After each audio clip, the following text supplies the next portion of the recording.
Top here of the show. Sam, when we look at where the equity market is, it's kind of a red day, but all things can stay. Almost there. Kind of another quiet day. The core matrix is I mean, look at this whole week. It's sort of destabilizing. back and forth. Reroute power to the decrypt Make up today so far. module. Today, it's quiet for this stuff Friday. We're seeing the back book. 16.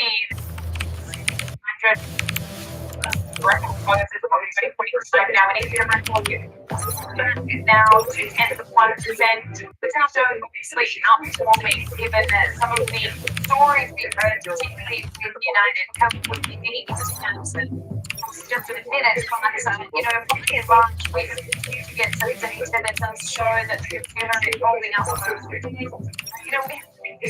the last few weeks where for the market, good news for the economy, good news for the market. So it's somewhat confusing in a way. We have got things putting up the pressure on this afternoon trading session, but we're still on track for what will be a weekly gain here. So another winning week. I think it's going to be a big one next week. Obviously, we're going to be hearing from given the rate for September, mid-July as well.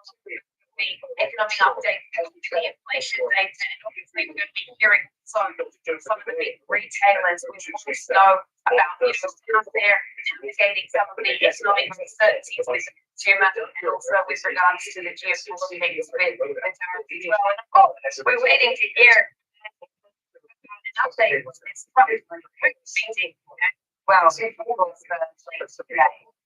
Yeah, I don't think it's the piece that anything knowing what could prevent if there is some sort of really good news or some good news that comes out of that here in the form of the escalation or escalation of the conflict in Eastern Europe. I like the inventory retail sales and the numbers of sales that they were like overly surprising one way or another. I think it's to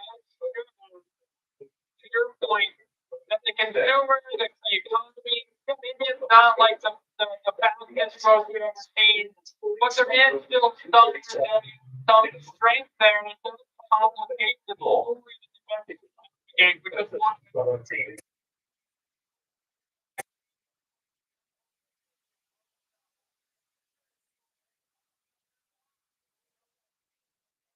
They've elected to wait any changes.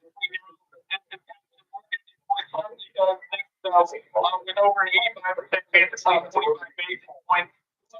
I look at the market, I'm talking about the feeling how things this week. They can be. You got about two sectors that were unchanged, 4 higher, 5 lower, 232 of the S&P 500 that leaves the company lower. It's down by 7%. But all again here, but you know what season it is? It's 13 season on salmon. We get the latest kind of news round of some of the big funds. Of course, all is driving that is Mr. Warren Buffett, with the changes they make to the portfolio. First of which was UNH that you mentioned. So what we're saying is that this is really the big story as we on track for its best day in about 5 years. The back of what's been really cool the whichever liberation you'd like to call it. United have UNH up almost 14%, and a really big some of these carefully like some of these insurers here, but also Berkshire not being one of the ones, Michael Burry and also David Tepper scooping some up here. What makes this so appealing, I think, sort of looking through what some of the analysts have been saying, a few reasons. It is a theme that the stock we seem to be facing a lot of trouble, so trading at discount.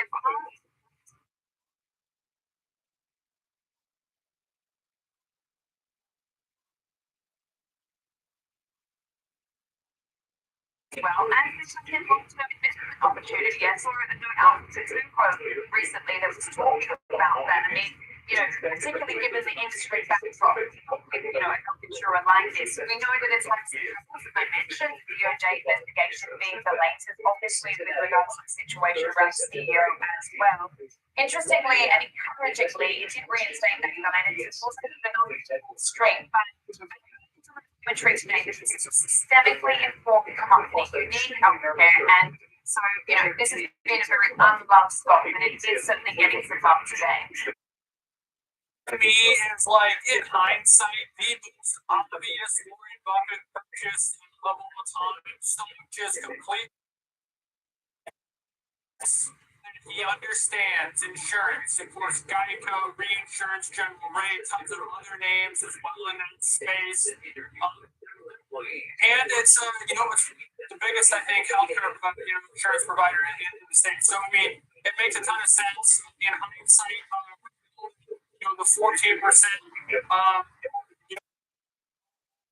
where it's just because this news really changes the story. I guess I look up reading some of these headlines and I was like, this was one of the worst ads. Now, T-Mobile was another one here on the list. Now, this is one that he exited entirely. $1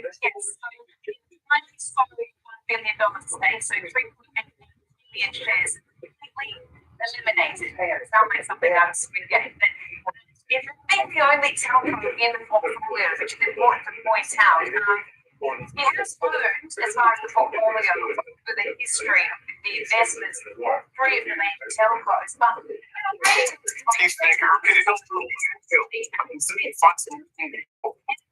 there's people on the part.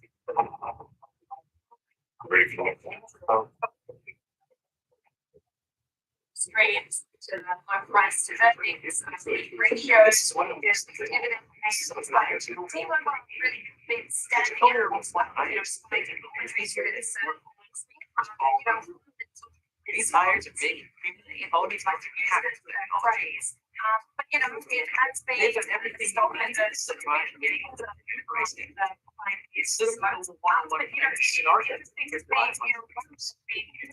one particularly when this as far as what this tells us about the sort of economy and certainly about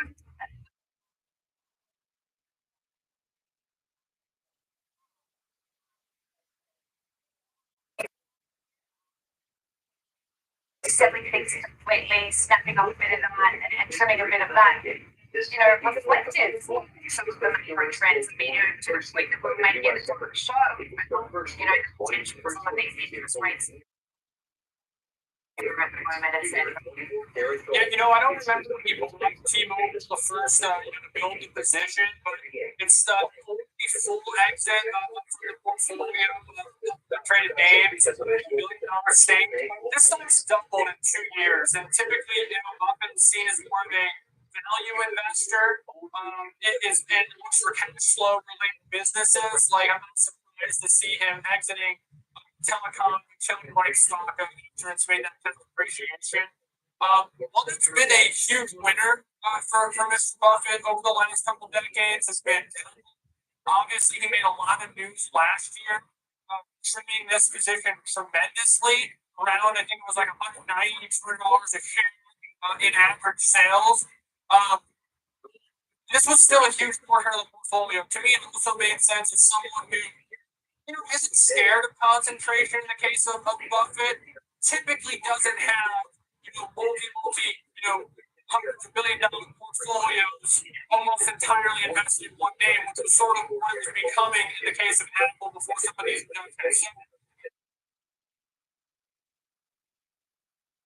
but he's still out there selling it.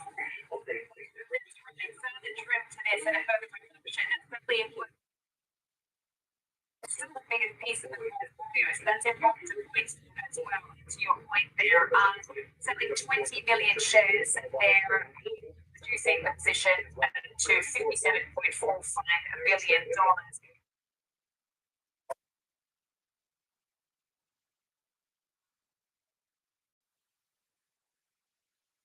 should you inquiry is obviously a friend of the network here saying absolutely not, because as I said, it's still the biggest piece of the portfolio. So you're very but it was really interesting with Apple, particularly because of what we've been talking about recently. I mean, it certainly flagged a $1.9 billion potential hit because of tariffs. We're talking about this stock in recent weeks, particularly from these earnings, the hints at M&A, possibly around AI. A lot of people that we've had the show have sort of talked about the fact that with a company like that, it's almost like the talent and the AI has been lifted somewhat. I mean, they still obviously need to step up to the bar. We need to see, now that I suppose that some of the risks have been removed with regards to, Tim Cook saying that he would invest here and then he get let off with some of the towers.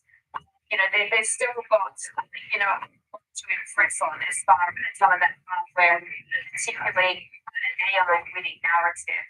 So, I mean, it's interesting, as you say, all of its engine went to trip this one last time. So